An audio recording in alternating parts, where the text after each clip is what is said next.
una stagione che è andata più o meno come avevamo previsto, non possiamo dire meglio ma diciamo meno peggio, sostanzialmente prevedevamo un calo di fatturati intorno al 50%, il calo del fatturato medio si assesta intorno al 45%, questo non è un dato per tutti chiaramente perché il 45% è la media, quindi c'è chi è andato oltre con cali che arrivano al 55% abbondante e chi chiaramente ha chiuso con qualcosa meno,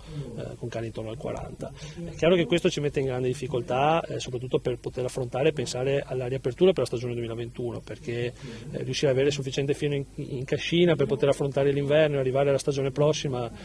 in grado di riuscire a mettere in moto le macchine, che sono macchine che per essere aperte le nostre strutture costano, hanno bisogno di un mese di lavori, di manutenzioni, di assunzioni,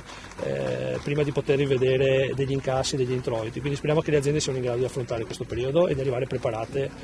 sicuramente con il nostro supporto al 2021. Le spiagge in Veneto rappresentano almeno un terzo abbondante come comparto delle presenze turistiche regionali della prima regione turistica d'Italia. Che questo gli sia riconosciuto direi che sarebbe utile, non dico doveroso, ma senz'altro sarebbe un riconoscimento importante per un settore strategico per la regione e che risulta essere un'eccellenza a livello nazionale. Diciamo che le città d'arte sono quelle che stanno pagando più a caro prezzo perché chiaramente hanno perso la fase buona che era quella della primavera e adesso bisogna vedere se in autunno riprenderanno un pizzico di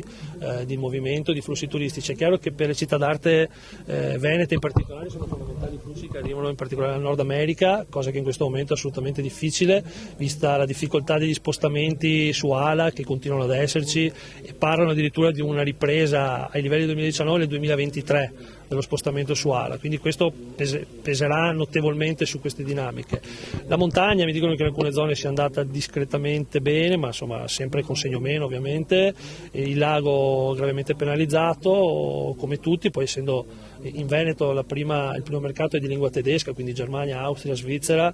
insomma sappiamo delle problematiche che anche in quei paesi hanno subito, delle chiusure dei confini, è chiaro che il nostro futuro lo dobbiamo costruire da oggi, non dobbiamo aspettare oltre perché i mesi passano e non possiamo attendere fermi supini quello che succede altrove. Noi ci sentiamo di chiedere che come va messo in Veneto succede venga riconosciuto anche a livello nazionale l'importanza e la centralità del settore del turismo e in primis in questo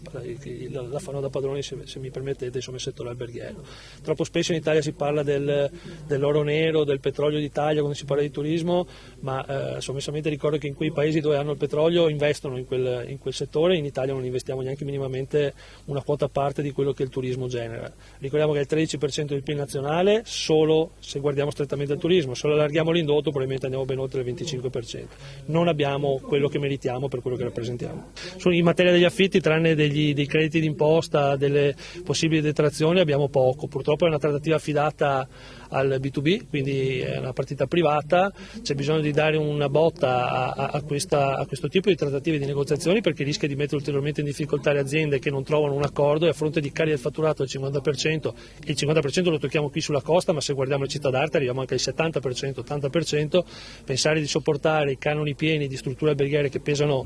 qualche centinaio di migliaia di euro diventa assolutamente insostenibile, pertanto rischiamo di perdere un grosso patrimonio, un grosso tessuto imprenditoriale che ha creato tutto questo nei decenni passati.